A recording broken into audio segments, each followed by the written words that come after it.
luz de Hebreos, pero lo vamos a ver en claro, una sinopsis, ¿no? Un resumen, pero a la luz general de lo que implica el concepto del sacerdocio. Los diferentes pueblos de Oriente, del Oriente Medio antiguo, siempre tuvieron sacerdotes, siempre. Ellos era parte del proceso. Y lo vamos a ver precisamente desde ese concepto, ¿no? Lo vamos a ver hasta que lleguemos a la carta de Hebreos y de la reinterpretación que da el autor de los Hebreos al concepto del sacerdocio y por qué Cristo es nuestro sumo sacerdote.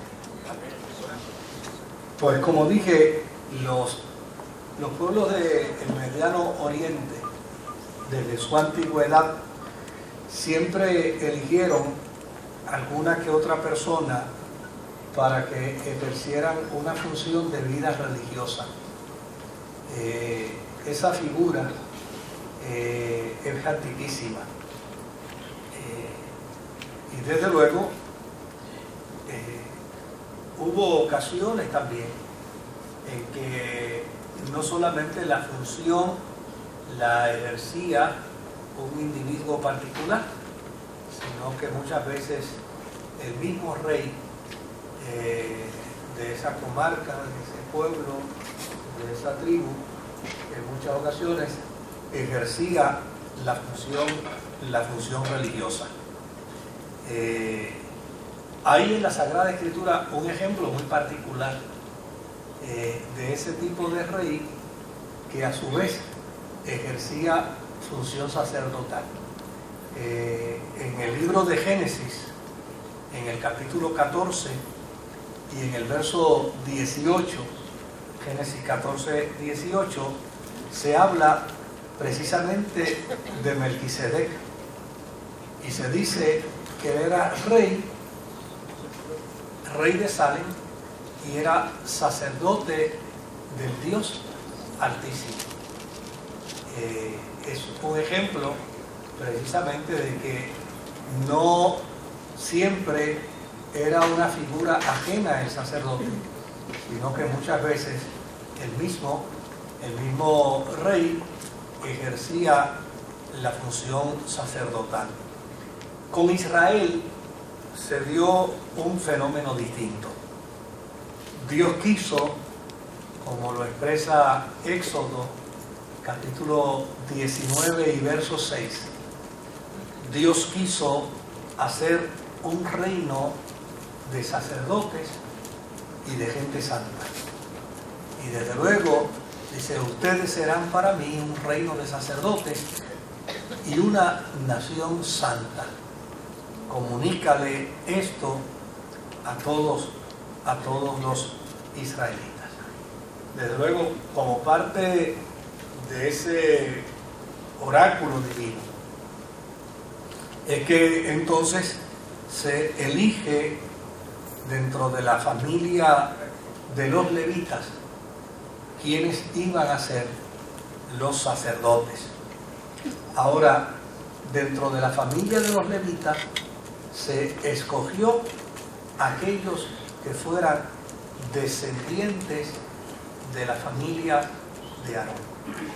Es decir, para ser sumo sacerdote había que ser levita, pero no necesariamente todo levita era sacerdote, sino para ser sacerdote tenía que ser de la familia de Aarón. Así había sido establecido en Éxodo 28 y versículo 11. Éxodo 28 y versículo 11, donde dice,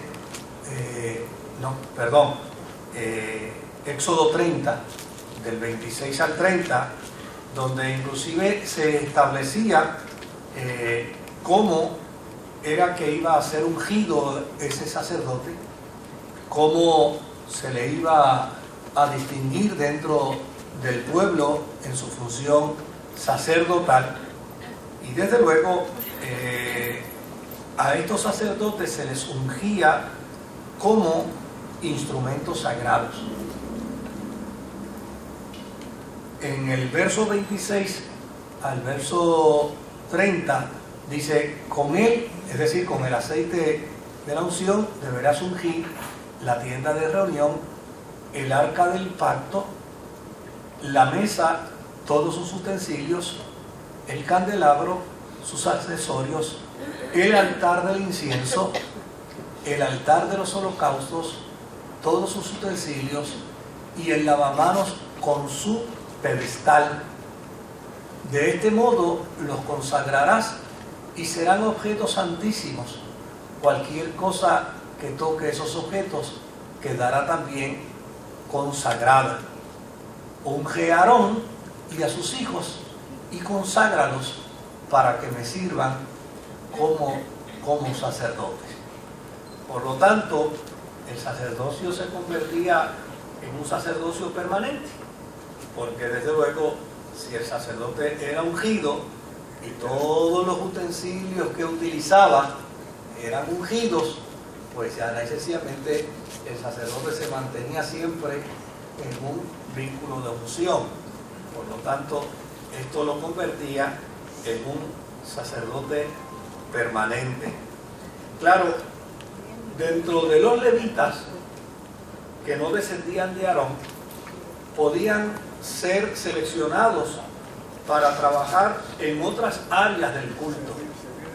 Se les permitía algún tipo de servicio, pero en el altar solo podían servir los descendientes de Aarón.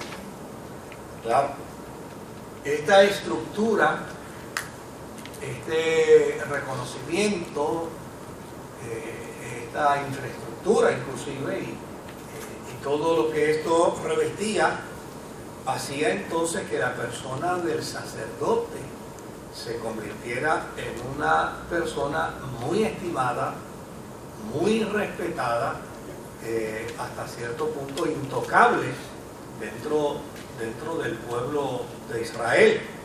De hecho, hay una historia interesantísima de Saúl, que una vez dio órdenes para mandar a matar los sacerdotes de Nob, y le dio órdenes a sus séquitos más cercanos. Sin embargo, ellos no le obedecieron la orden, porque la figura del sacerdote era una figura altamente respetada y muy estimada. Y desde luego cuando Saúl mandó a matar a los sacerdotes de Nob, al ejército, se le hizo difícil cumplir esta orden. Ahora,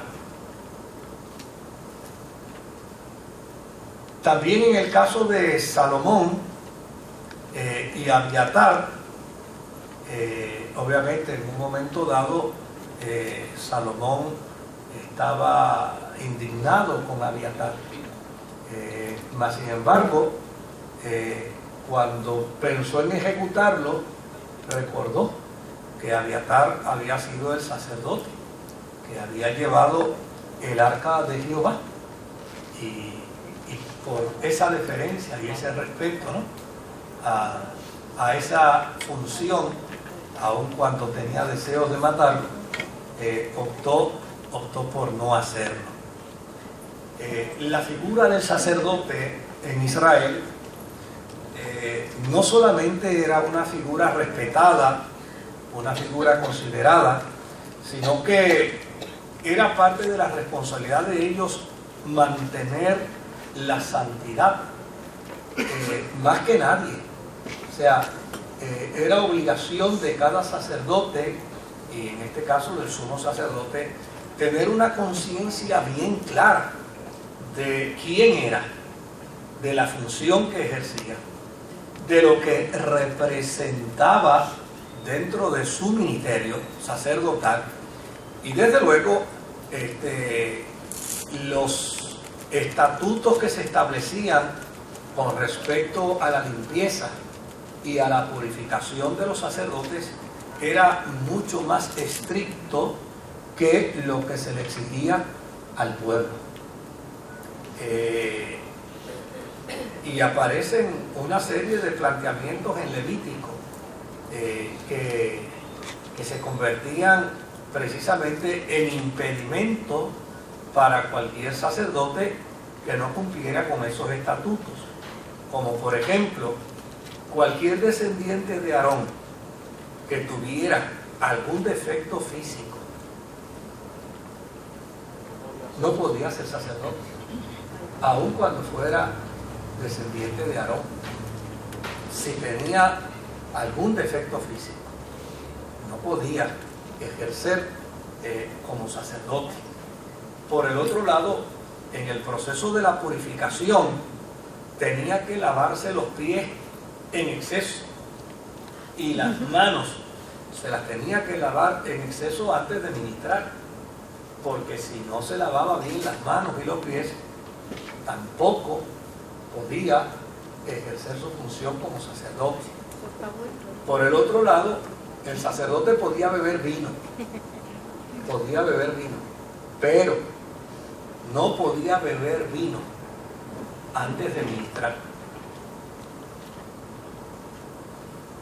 Ahí tenía que excusarse y decir: el traguito me lo doy después, no puedo ahora no me lo puedo dar. O sea, por el otro lado, no podían tocar cadáveres, no los podían tocar. Y es interesante porque mirando, por ejemplo, en Levítico 21, versículo 1 al 3, y comparándolo con el 10-15, uno mira algo aquí que como que le es chocante, porque dice: el Señor le ordenó a Moisés que le dijera a los sacerdotes, hijos de Aarón, no se contaminen tocando el cadáver de alguien de su pueblo, excepto en el caso de un pariente cercano, como su madre, su padre, su hijo, su hija, su hermano o hermana soltera. Si estaba casada, no la podía tocar si era cadáver, ¿verdad? Que por no tener marido dependa de él. Ahora, sin embargo, en ese mismo capítulo, en el versículo 10 al 15, mire cómo dice: aquel que sea elegido como sumo sacerdote entre sus hermanos y sobre cuya cabeza se haya derramado el aceite de la unción, y a quien se le haya conferido autoridad para llevar las vestiduras sacerdotales, no deberá andar despeinado,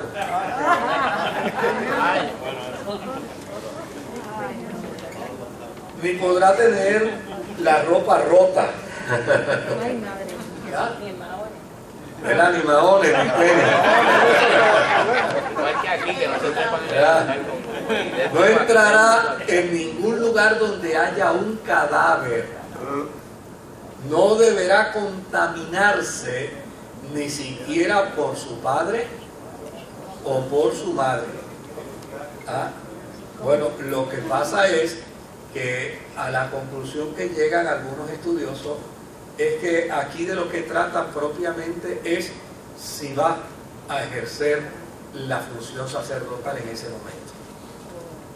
O sea, si va a ejercer función sacerdotal, no puede tocar un cuerpo de un cadáver, ni aun si es el de su padre. Si no está ejerciendo en ese momento, sí, pero si va a ejercer, no, ni siquiera por su padre o por su madre.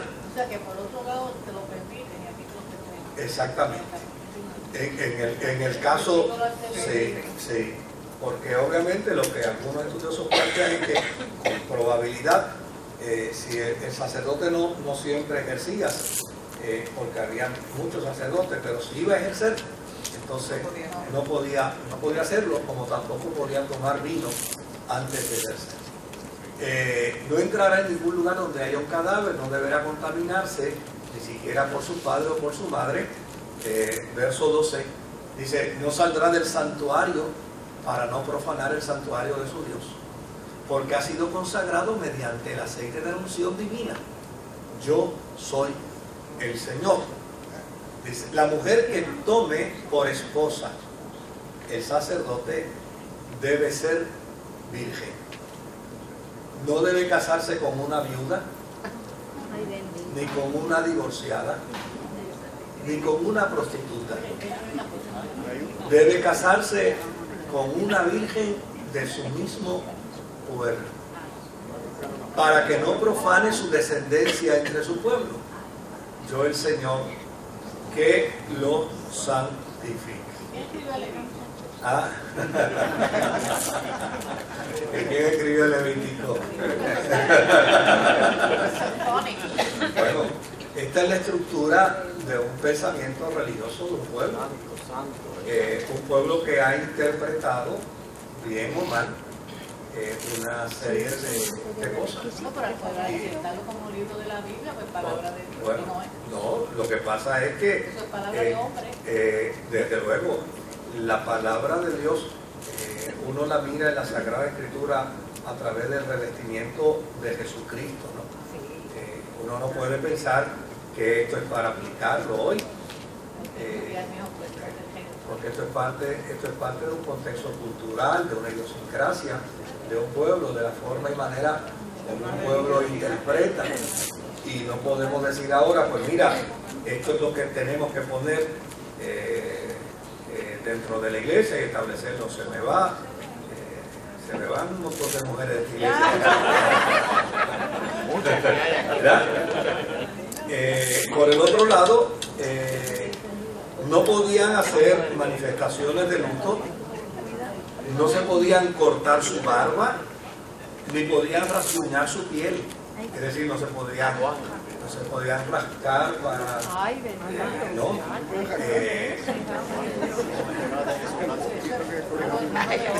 ¿Verdad?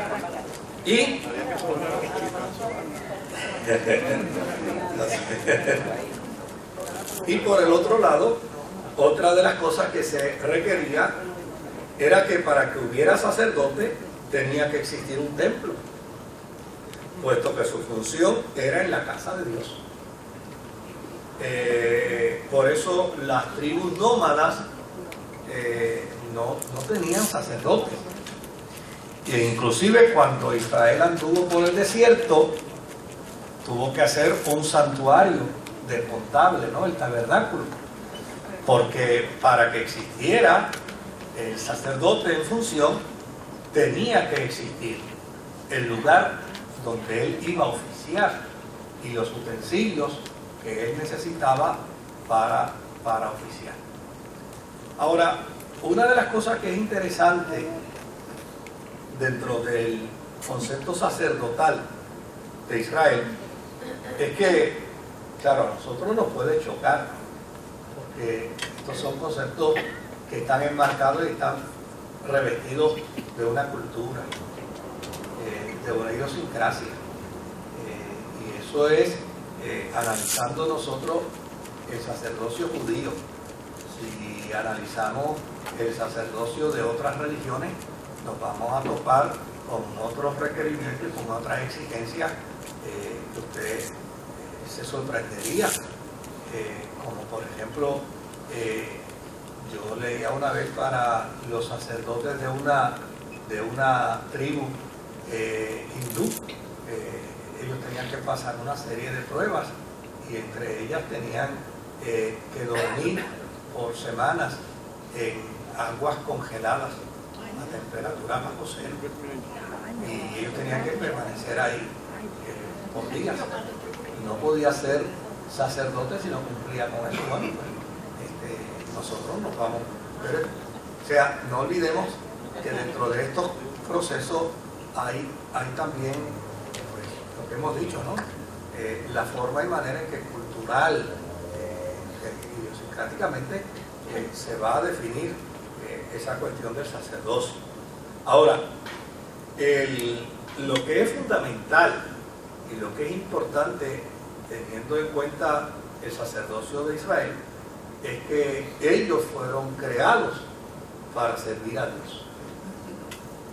Y que la función que ellos ejercían dentro del pueblo era la representación de Dios. Y es interesante porque siempre que había un buen sacerdote en Israel no existía un profeta. Si había un buen sacerdote, no había necesidad de un profeta. Si había un mal sacerdote, entonces se levantaba un profeta, porque tenía que aparecer alguien que representara a Dios dentro del pueblo. Veamos algunos versículos sobre eso. Isaías 61 y versículo 6, por ejemplo.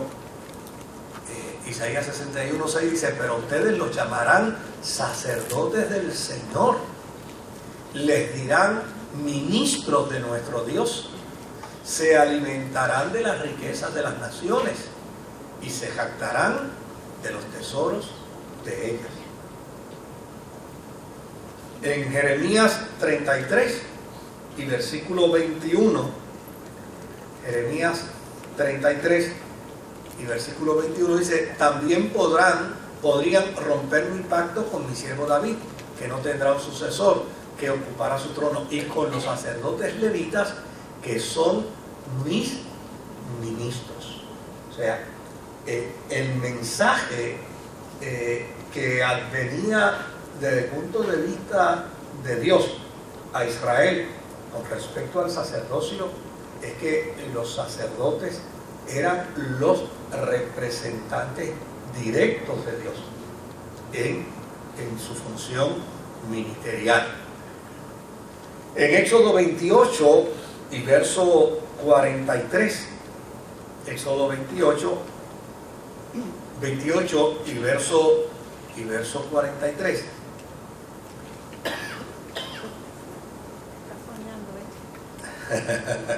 Dice: Aarón y sus hijos deberán ponérselo siempre que entren en la tienda de reunión o cuando se acerquen al altar para ejercer su ministerio en el lugar santo, a fin de que no incurran en pecado y mueran. Esta es una ley perpetua para Aarón y sus descendientes. Sube un poquito, sube al 40, sube ahí al 40. A los hijos de Aarón les harás túnicas, cinturones y mitras para conferirles honra y dignidad. ¿Ah?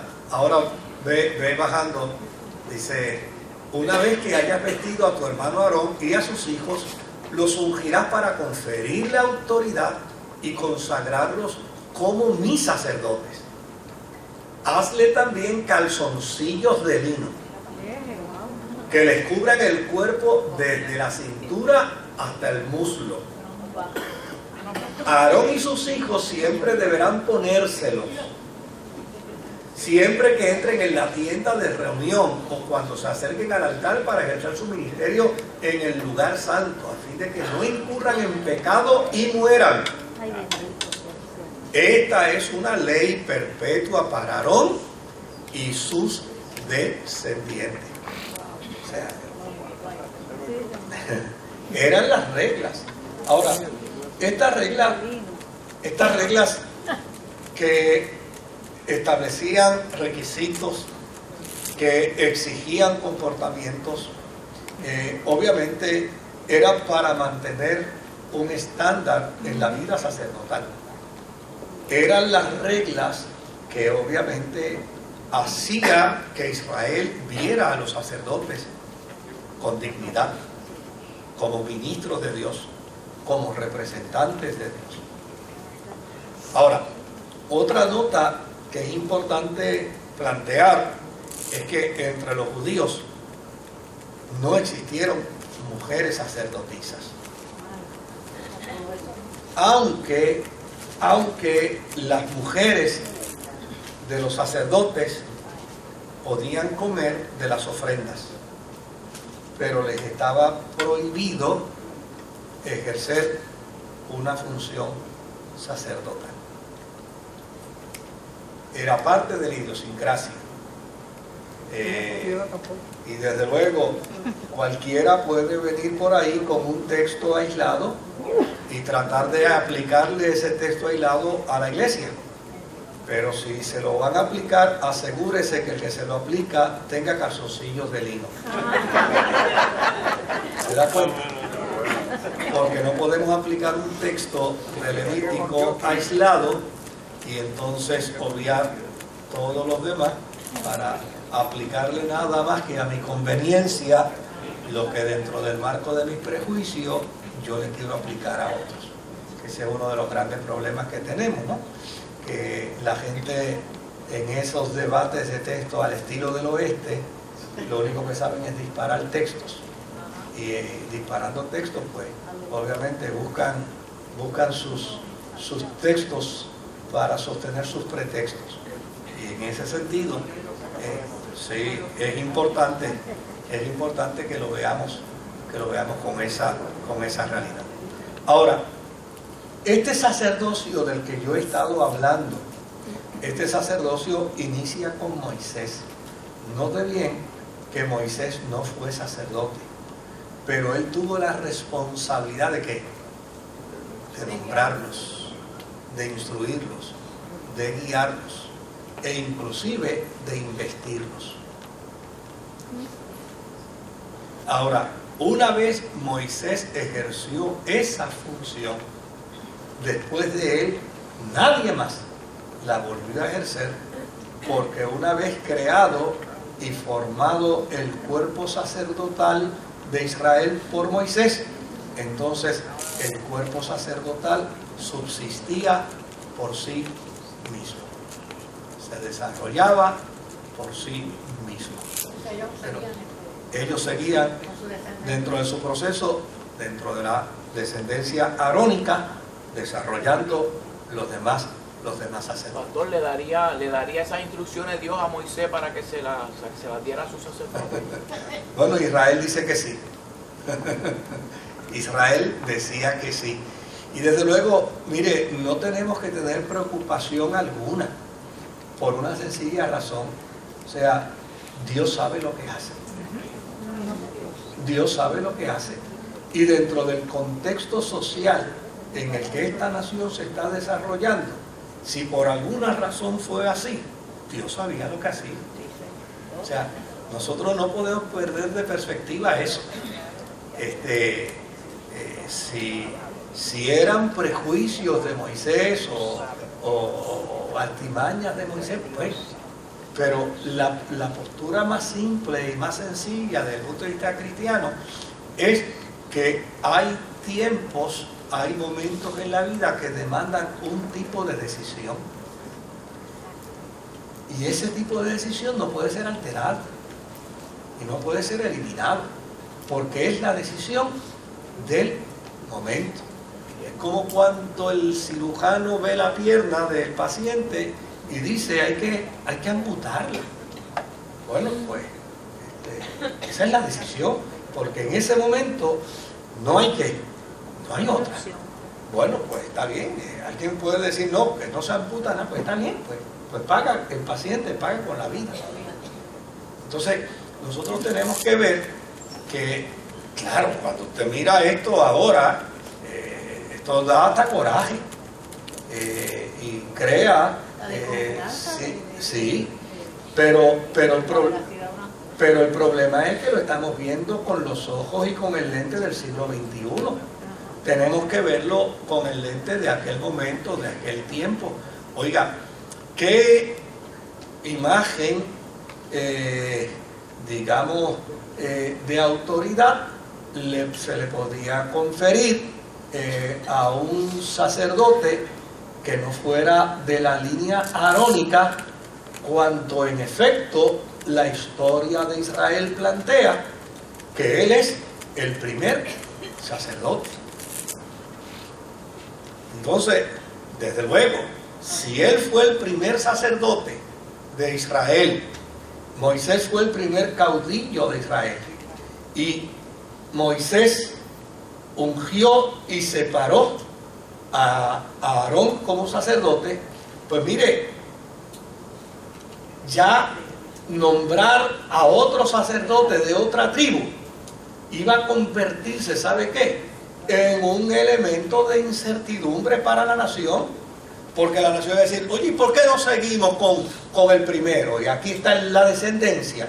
Entonces, o sea, nosotros lo podemos, claro, hay una gente que se puede dedicar teológicamente a ocultar esto bien profundamente, pero lo que yo no puedo perder de perspectiva es que lo que Dios ha hecho, lo ha hecho bien. Lo ha hecho bien. Pues, y lo ha hecho tan bien y tan bien que ahora no es lo mismo que en aquel tiempo. Mire qué bien lo ha hecho. Que no es lo mismo. No es lo mismo. O sea, ahora no están los mismos requisitos, no están las mismas exigencias, no está la misma conceptualización. Ahora es totalmente distinta. Y vamos a ver, porque esto fue desde el tiempo de Moisés hasta el cautiverio de Babilonia.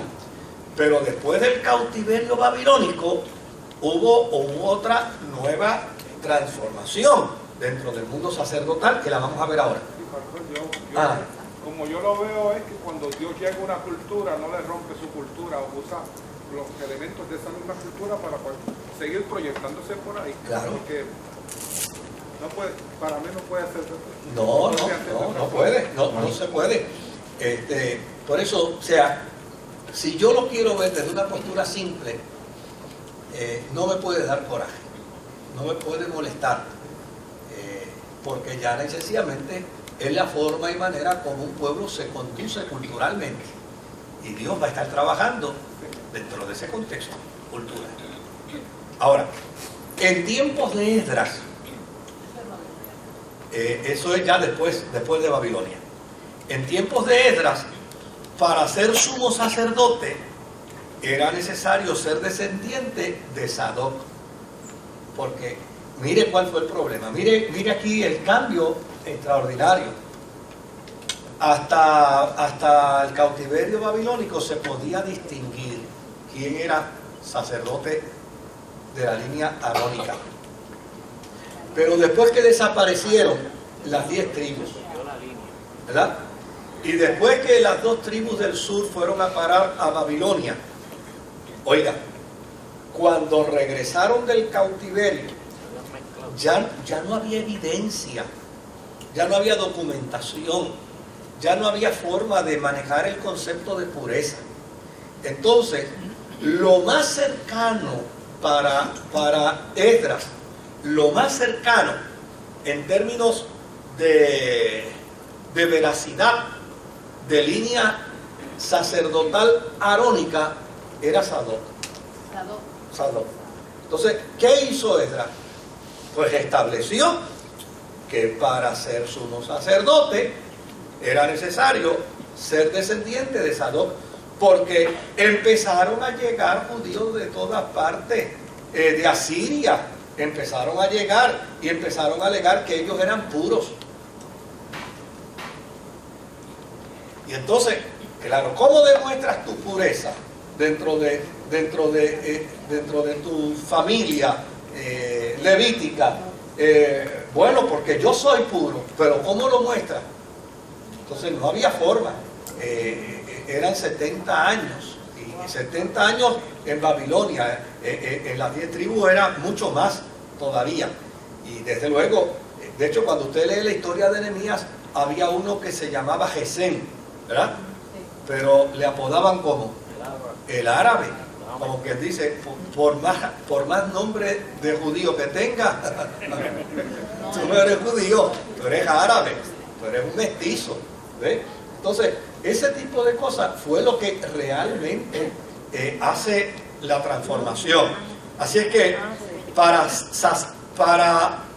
ser sacerdote de la línea de Aarón, lo más cercano en el tiempo de Esdras era entonces Sadoc. Y desde luego se volvió a establecer las mismas reglas.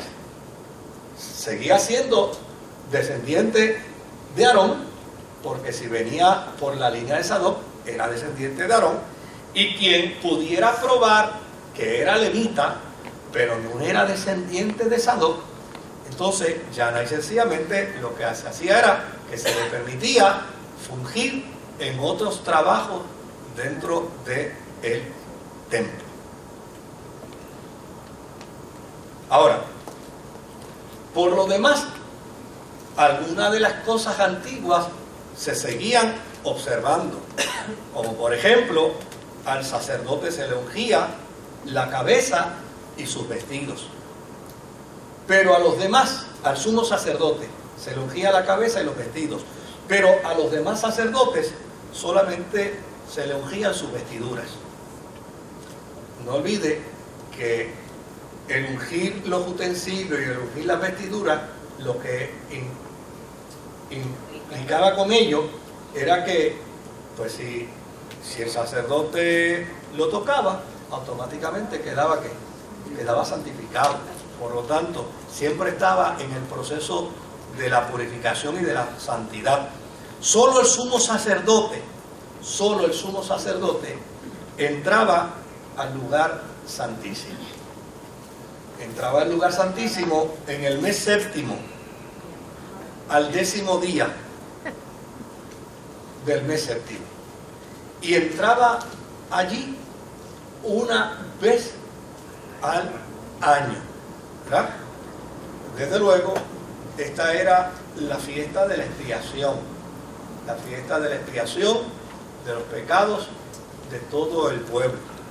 Y entonces, el sacerdote, el sumo sacerdote, entraba al lugar santísimo, tenía que ofrecer sacrificios por sí mismo primero, y luego que ofrecía los sacrificios por sí mismo, entonces ofrecía los sacrificios por el pueblo. Y esto demarcaba un ritual interesantísimo que obviamente pues no lo vamos a tocar. Ahora, hubo un tiempo en Israel, después del tiempo de Esdras, hubo un periodo de tiempo que se conoció como la dinastía Asmonea. ¿Habían oído hablar de ella? No. Okay. La dinastía Asmonea es la dinastía que se entremezcla con los macabeos. Esa es la dinastía Asmonea. Y desde luego ellos prevalecieron en Israel desde el año 134 a.C. hasta el año 63 antes de Cristo, es decir, unos 71 años, si supe restar bien, así de primera vista, ¿no? Ahora, dentro de esta dinastía Asmonea se fundieron la jefatura del Estado y el sacerdocio. Fíjese el cambio que hubo. El que era sacerdote, muy bien, también podía ser rey. Y el que era rey, muy bien podía ser sacerdote. Pero desde luego, fíjese que Dios separó los dos cuerpos. Separó el cuerpo administrativo, el cuerpo del Estado, del cuerpo religioso. Dios lo separó. Esta gente lo juntaron. Y al juntarlo, desde luego, ya el pueblo no veía de la misma forma al sacerdote. Porque se metió a política. Se metió a política. Entonces, como ya no lo veía con el mismo lente, con el mismo respeto, con la misma dignidad, lo que sucedía muchas veces era que si el pueblo estaba disgustado con el rey y el rey era el sacerdote, simplemente lo liquidaban. Entonces, ese periodo de 71 años se convirtió en un periodo de mucha hostilidad, de mucha violencia. Amén de que dentro de ese periodo el interés primordial del pueblo y del Estado no era la religión, el interés primordial del pueblo era la conquista. Y se dice que en ese periodo de tiempo Israel casi llegó a tener la misma extensión de territorio que una vez tuvo David y Salomón. O sea, porque para ellos lo más importante no era la religión, sino era la conquista. Claro, dentro de ese embeleco que se creó en ese momento, empezó a resurgir entonces la dominación romana, el imperio romano. Y el imperio romano, en el año 63 antes de Cristo, empieza entonces a invadir a Israel. Y en su invasión, finalmente domina la dinastía Asmonea y desde luego eliminó el aspecto hereditario del servicio sacerdotal. Y entonces, una vez elimina ese concepto hereditario, ahora el imperio romano es quien toma la decisión de a quién nombrará sumo sacerdote. ¿Se da cuenta cómo fue surgiendo el cambio? ¿Cómo se fue dando? Pues en el tiempo de Jesús así estaban las cosas. En el tiempo de Jesús esa era la situación. Por esa razón los sacerdotes tenían mucha injerencia en el sistema de gobierno. Por esa razón ellos tenían esa destreza y esa habilidad de entender que podían justificar. Bueno, ¿cuántas veces no escuchamos en el Nuevo Testamento la acusación de los judíos contra los cristianos, acusándoles de que ellos eran estorbo al desarrollo del imperio romano? Sí, los judíos a los cristianos, porque el sacerdocio prácticamente se convirtió en un aliado del imperio romano. Entonces, claro, había unos religiosos que de alguna manera no estaban satisfechos con ese estilo, como por ejemplo los celotes, ¿verdad? Los celotes que no estaban satisfechos con ese estilo.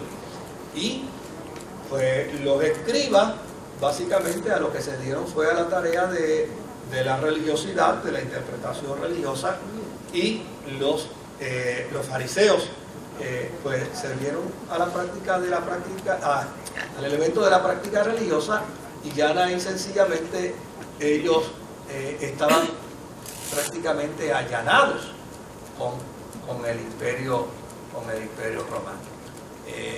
No era que estaban, ¿verdad?, celebrando el día de la llegada del imperio, pero por el otro lado no les quedaba otra alternativa que allanarse a esa fuerza imperial que en este momento de la historia de Israel tenía tanto el control político como tenía también en gran medida el control religioso.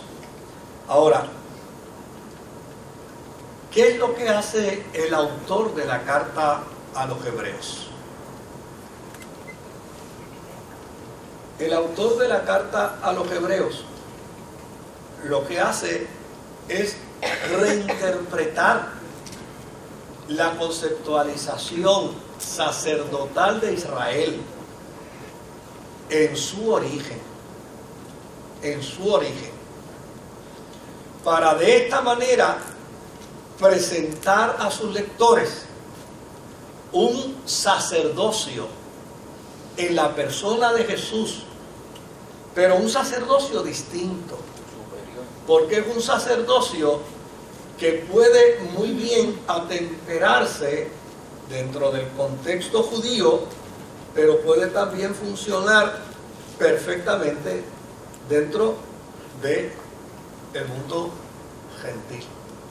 Porque es un sacerdocio que responde a unas categorías totalmente distintas. Por ejemplo, en la epístola de los Hebreos es donde más se resalta la figura del Señor Jesucristo como sumo sacerdote. Y desde luego es dentro de esa carta que se especifica que el sacerdocio de Jesús no es levítico, sino que es el sacerdocio del origen. El principio. ¿Se dio cuenta, verdad? Porque el primer sacerdote que se presenta en las Sagradas Escrituras no es judío. El primer sacerdote que se presenta en la Sagrada Escritura es gentil Y rey. y es rey. Es decir, corresponde a unas categorías que se dan cuenta que Dios se las sabe todas. Vale 20 pesos repetirlo. Que el sacerdocio que presenta el autor de los Hebreos con respecto a Jesucristo es un sacerdocio distinto, porque no resalta la figura del sacerdote levita, sino que resalta la figura del sacerdote primero que se menciona en las Sagradas Escrituras, que es Melquisedec. Y ese sacerdote no es judío, ese sacerdote es gentil. Y que Abraham le dio los ¿Verdad? Si miramos el Salmo 110 y versículo 4, en ese salmo el salmista dice: el Señor ha jurado y no cambiará ¿qué? De parecer. Tú eres sacerdote para siempre según el orden de Melquisedec. Y Dios es un Dios de orden. Y el autor de los Hebreos reinterpreta esa expresión salmítica para decir ¿qué cosa? El juramento de Dios no cambiará de parecer. Cuando Dios pensó en un sacerdote que le representara en la tierra, el primer sacerdote en el que él pensó fue Melquisedec, que no es un sacerdocio que representa a Israel, es un sacerdocio que representa a la humanidad, es un sacerdocio universal. Por lo tanto, este sacerdocio, según el autor de los Hebreos, que hombre o mujer, es magistral lo que presenta. Este sacerdocio tiene una precedencia sobre el de los hijos de Leví. Va por encima de los hijos de Leví, va por encima de la descendencia de Aarón, va por encima de Aarón mismo y va por encima de la ordenación de Moisés. Es el plan. Porque Moisés no existía cuando Melquisedec era sacerdote. O sea que los planes de Dios desde el principio se cumplen pues claro. a cabalidad. Por eso el concepto sacerdotal está ajustado a la idiosincrasia judía desde el punto de vista levítico, pero el concepto sacerdotal de Dios está demarcado desde el punto de vista universal. Y desde luego es un sacerdocio que no cambia de parecer, porque se cumple en la persona de Jesucristo. Si miramos Hebreos capítulo 7, versículos 5 al 10, yo quiera que tengamos el tiempo para cubrir esto y no perder, ¿verdad? Hebreos 7 del 5 al 10 dice: ahora bien, los descendientes de Leví que reciben el sacerdocio tienen por ley el mandato de cobrar los diezmos del pueblo, es decir, de sus hermanos, aunque estos también son descendientes de Abraham. En cambio, Melquisedec, que no era descendiente de Leví, recibió ¿qué? Los diezmos de Abraham y bendijo al que tenía las promesas. Ahora, mire lo que dice el verso 7. Es indiscutible que la persona que bendice es superior al que recibe la bendición. En el caso de los levitas, los diezmos los reciben hombres mortales. En el otro caso, los recibe Melquisedec, de quien se da testimonio de que vive. Esto en el marco teológico hay una palabra que se me olvida, no me viene ahora a la memoria, que es cuando se hace de Melquisedec un tipo de Cristo. Aquel planteamiento pentecostal de tipología, ¿te acuerdas? De tipología. ¿Verdad? Ahora, verso 9, mire cómo dice: hasta podría decirse que Leví, quien ahora recibe los diezmos, los pagó por medio de Abraham, ya que Leví estaba presente en su antepasado Abraham cuando Melquisedec le salió al encuentro. Es decir, señores, déjense de tontería, porque hay un sacerdocio más grande. Y este sacerdocio estuvo anunciado antes del sacerdocio levítico. Y este sacerdocio estaba representado en Melquisedec, de quien se dijo, proféticamente hablando, que era sacerdote para siempre. Ahora, puesto que para cumplir adecuadamente con la función sacerdotal era necesario que fuera en todo semejante a sus hermanos para venir a ser misericordioso, fiel, un sumo sacerdote en lo que a Dios se refiere para expiar el pecado del pueblo, entonces el autor de los Hebreos remite la capacidad de ese sacerdocio, sumo sacerdote, solo a Jesucristo.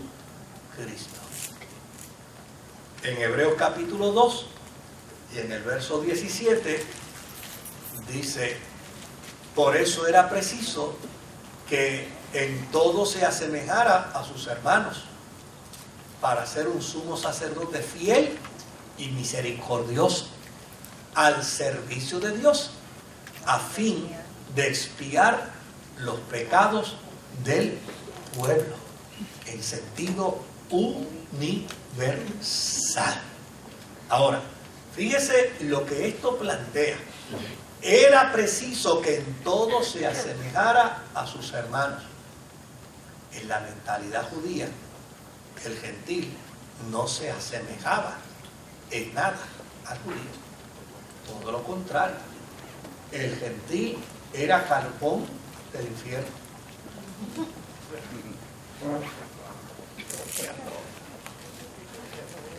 Era el carbón donde el infierno se avivaba. Por lo tanto, no podía haber una representación sacerdotal en el sacerdocio levítico, porque este sacerdocio no se asemeja ¿a qué? Universalmente a todos los seres humanos. El único que se asemeja universalmente a todos los seres humanos, capaz de ser un sacerdote fiel y misericordioso al servicio de Dios, a fin de expiar los pecados del pueblo, se llama Jesucristo. Así es que en el capítulo 5 de Hebreos y en el versículo 5 dice: tampoco Cristo se glorificó a sí mismo haciéndose sumo sacerdote, porque desde luego, como Aarón no fue sumo sacerdote por su cuenta, fue sumo sacerdote por instrucción divina y Moisés fue quien lo declaró. Melquisedec no fue declarado sacerdote por su cuenta, sino que Dios lo declaró sacerdote. Pues tampoco Cristo se glorificó a sí mismo haciéndose sumo sacerdote, sino que Dios le dijo: tú eres mi hijo, hoy mismo te he engendrado. Por lo tanto, esta función sacerdotal en Cristo es algo que el Señor Jesucristo no toma por su propia cuenta, sino que fue un acto de Dios hecho con juramento.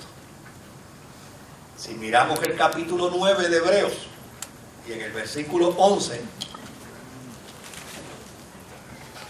dice: Cristo, por el contrario, al presentarse como sumo sacerdote de los bienes definitivos en el tabernáculo más excelente y perfecto, no hecho por manos humanas, es decir, que no es de esta creación, verso 12, entró una sola vez y para siempre en el lugar que, en el lugar santísimo. No lo hizo con sangre de machos cabríos y becerros, sino con su propia sangre, logrando así un rescate eterno. ¿Qué nos plantea? Que Cristo es el sumo sacerdote de los bienes venideros, pero Él es más amplio, ese bien venidero, más amplio y es más perfecto, porque no es hecho de manos. Por lo tanto, como resultado del sacrificio de Cristo, los creyentes tienen un sumo sacerdote hoy. Miren qué dato interesante, que conoce nuestra flaqueza, conoce nuestras tentaciones, Hermano mayor. por lo cual podemos acercarnos a Él confiadamente. O sea, si miramos Hebreos capítulo 4, verso 15 al verso 16, dice: porque no tenemos un sumo sacerdote incapaz de compadecerse de nuestras debilidades, sino uno que ha sido tentado en todo de la misma manera que nosotros, aunque sin pecado. Así que acerquémonos confiadamente al trono de la gracia para recibir misericordia y hallar la gracia que nos ayude en el momento que más la necesitemos. Desde luego, cuando el sumo sacerdote entraba al lugar santísimo y salía del lugar santísimo, eso era una gran expectación para el pueblo, porque si salía, quería decir que a Dios le había gustado la ofrenda. Le fueron perdonados sus Y pecados. por lo tanto, el pueblo se podía acercar. Claro, no podía entrar al lugar santísimo, pero podía acercarse al lugar santo donde estaba el sacerdote. ¡Wow! Danos la noticia. El autor de los Hebreos dice: ahora, como consecuencia de que Cristo es el sumo sacerdote, nos dio la noticia una sola vez. Para siempre. Y para siempre. Y para siempre. Ahora, por otra parte, en el nuevo pacto se cumple el propósito de Dios en su origen. ¿Por qué se cumple? Porque cuando Dios pensó en el sacerdocio de Israel, dijo que Él quería un reino de sacerdotes y de gente santa para siempre. ¿Se acuerdan? Éxodo 19:6. Pues si Dios quería un reino de sacerdotes y de gente santa para siempre, pues ya y sencillamente Israel nunca se quedó sin sacerdote. Y la humanidad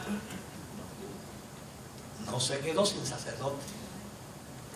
porque Cristo es el sumo sacerdote. Ahora, hay un dato interesante dentro de esta cosmovisión. Hay un dato interesante. Y desde luego es un dato cristológico y debe ser bien entendido por nosotros los cristianos y bien asimilado. Porque Cristo es el sumo sacerdote. Pero la iglesia es ¿qué? La iglesia es el cuerpo de Cristo. La iglesia es el cuerpo de Cristo.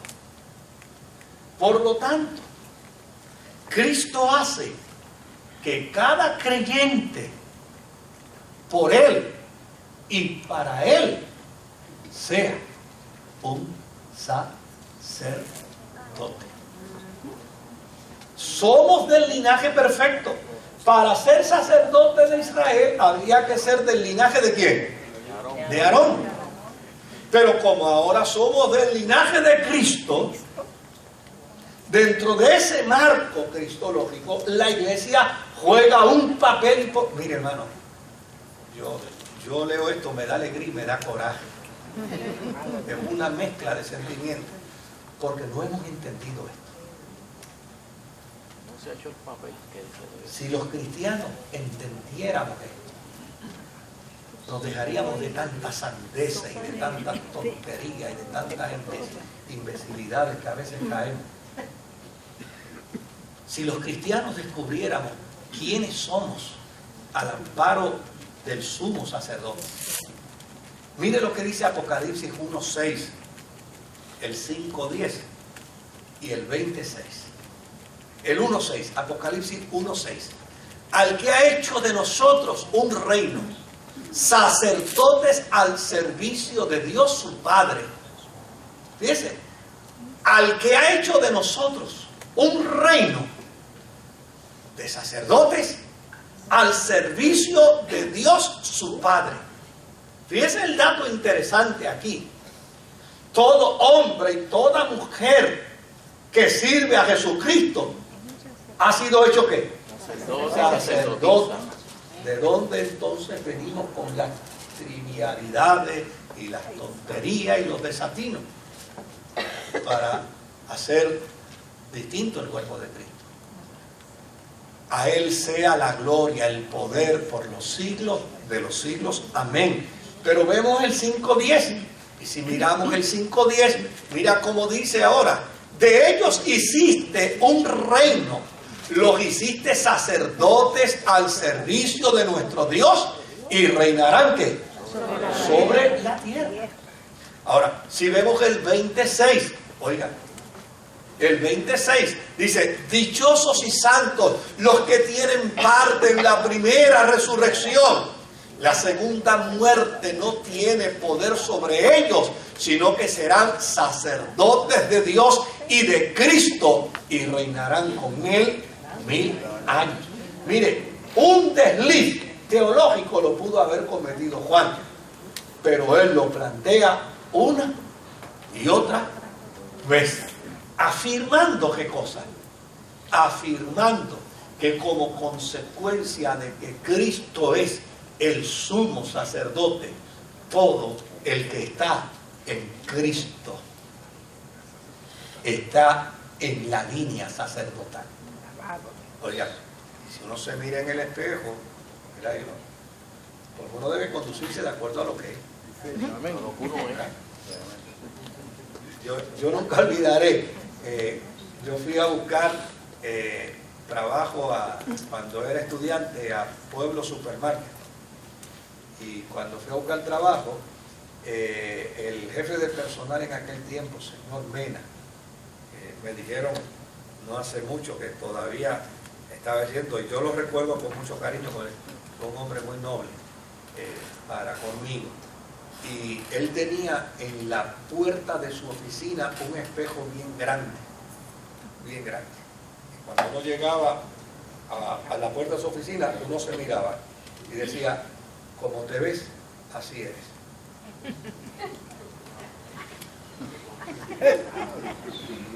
Era como un choque, ¿verdad? Uno tal vez venía imaginándose que era otra cosa.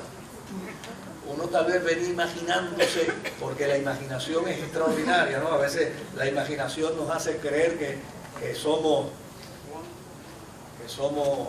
lo más grande. Y aquel espejo te hacía chocar como te ves. Te confronta. Así es. Entonces, en ese sentido, los cristianos debemos vernos como somos. ¿Cómo soy? Cuando yo me mire en el espejo, ¿cómo debo verme? Pues debo verme como sacerdote de Dios. Ahora, si me miro en el espejo y no estoy convencido que soy sacerdote, pues eso soy, no estoy convencido de ser sacerdote de Dios. Ahora,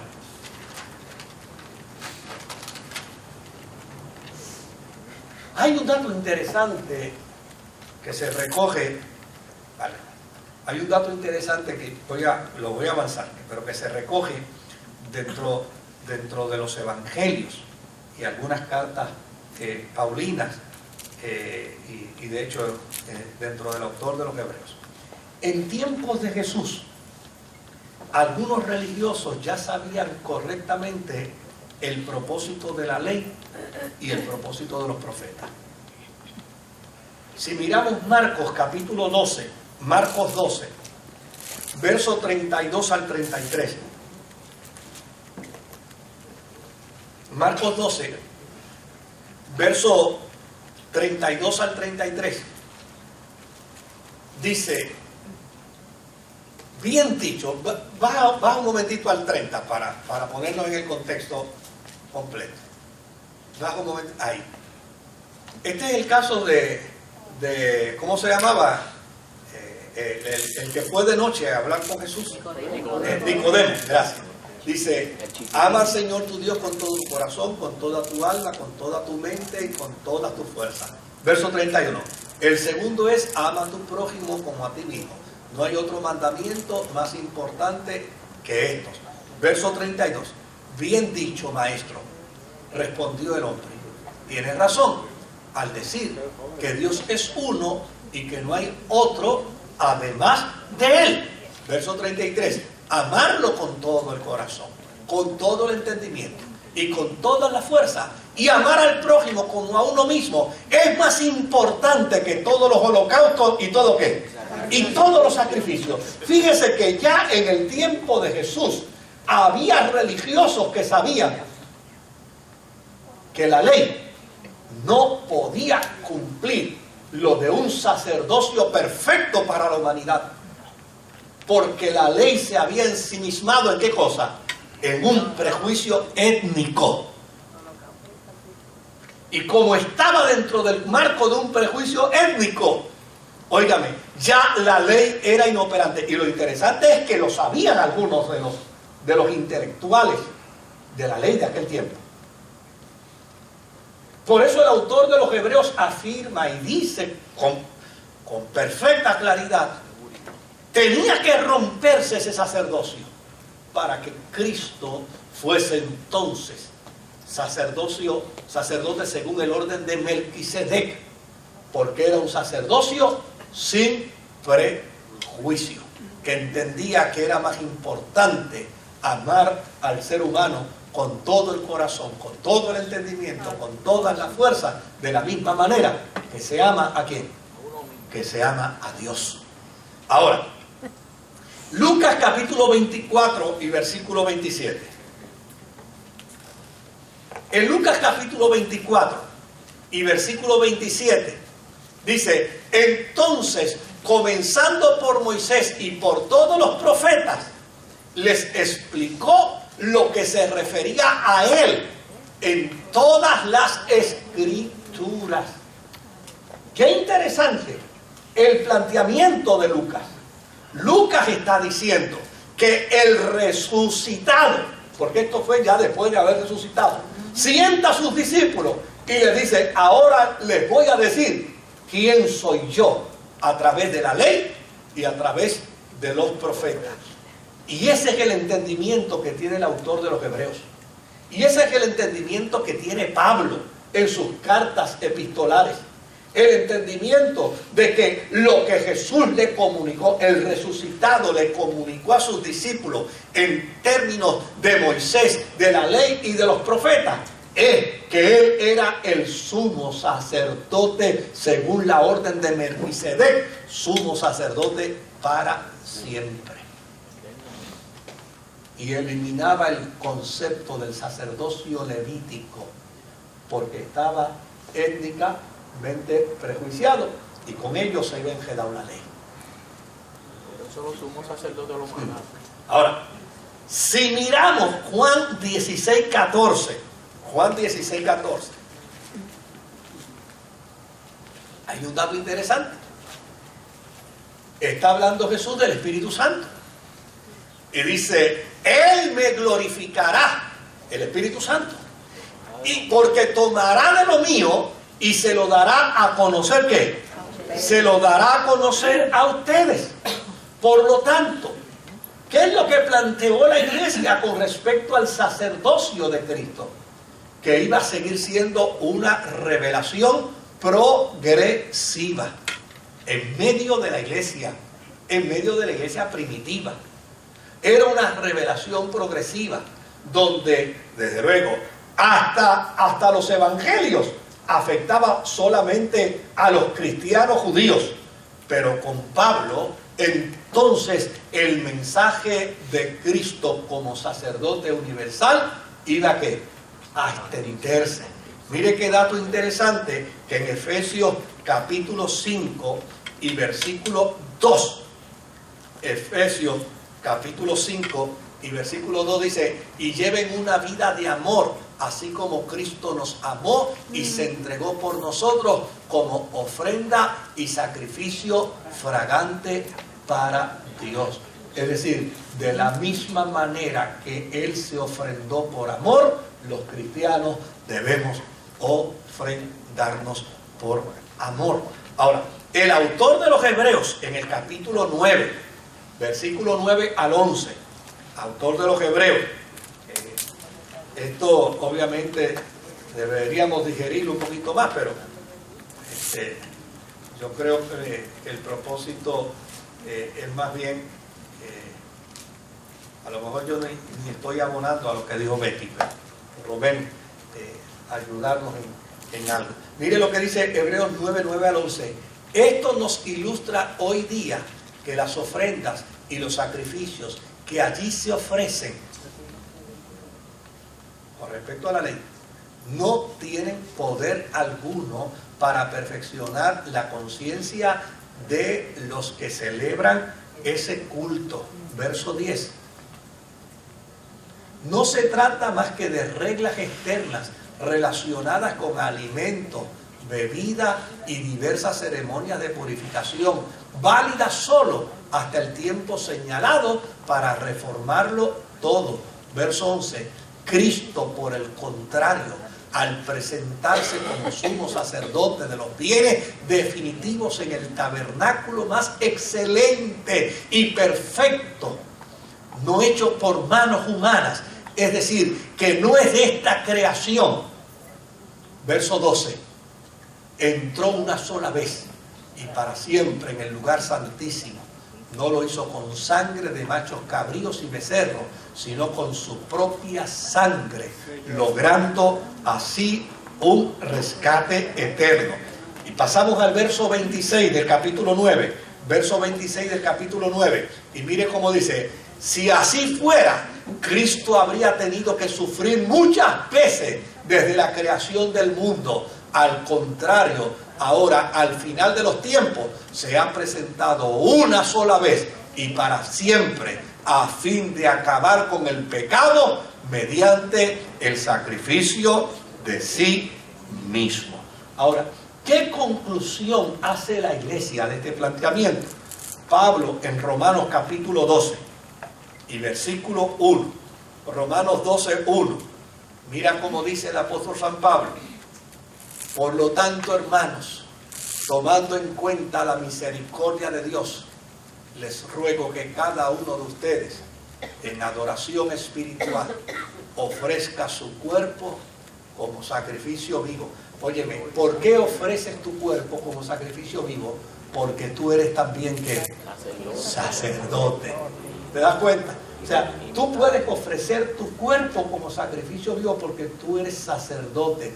Dios parte de la premisa de que tú puedes. Imitar a Jesucristo. Tú puedes.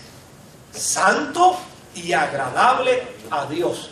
Ahora, en Filipenses capítulo 4 y versículo 18, mire cómo dice el apóstol San Pablo: ya he recibido todo lo que necesito y aún más. Tengo hasta de sobra, ahora que he recibido de Epafrodito lo que me enviaron. Es una ofrenda fragante, un sacrificio que Dios acepta con agrado. ¿Por qué plantea Pablo esto? Porque dentro de la tesis de Pablo, toda acción de virtud, toda acción de bondad del hombre de Dios y de la mujer de Dios es una acción sacerdotal.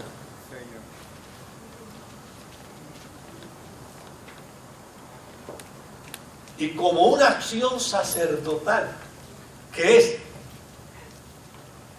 representa el cuerpo de Cristo. Termino con Primera de Pedro, capítulo 2 y versículo 5. Pedro dice: también ustedes son como piedras vivas, con las cuales se está edificando una casa espiritual. De este modo llegan a ser, ¿qué? Un sacerdocio santo, para ofrecer sacrificios espirituales que Dios acepta por medio de Jesucristo. Esta concienciación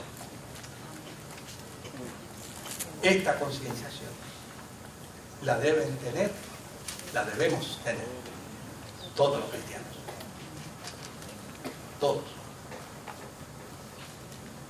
Todos los cristianos debemos tener. En lugar de estar en nimiedades y en tonterías y en simpleza. Fíjense que la Escritura dice que crezcamos hasta la estatura de ¿quién? Del varón perfecto. Es decir, somos de su linaje escogido, pueblo suyo somos, real sacerdocio. Oiga, pueblo adquirido por Dios. Usted y yo como cristianos debemos actuar conforme a lo que somos. Debemos actuar conforme a lo que somos. Sería bien dificultuoso para un cirujano llegar a la sala de operaciones y no saber que es el cirujano. Sería bien dificultuoso para un juez llegar a su estrado y cuando se siente allí no sepa quién es él. No tener identidad. ¿Verdad? Sería bien dificultuoso para un cristiano no saber quién es y qué representa. Si día tras día cobráramos conciencia de ello, oigan, somos real sacerdocio. Eso a veces suena como un estribillo, ¿verdad? Y la gente lo dice, no, esto tiene un sentido profundo, un sentido muy profundo. Somos nación santa, real sacerdocio, pueblo adquirido por Dios. A veces la gente puede decir eso hasta para echársela. No es para echármela. Es para conducirme como Cristo. Es para representarlo a Él, para que cuando el mundo me mire, vea en mí a Jesús. Ese es el gran desafío de la vida cristiana. ¿Alguna pregunta? ¿Algún comentario? Nos vamos. Pues nos vamos entonces. Si nadie va a hablar, Está dicho todo. si nadie va a hablar aquí, pues entonces nos vamos. Nos ponemos en pie.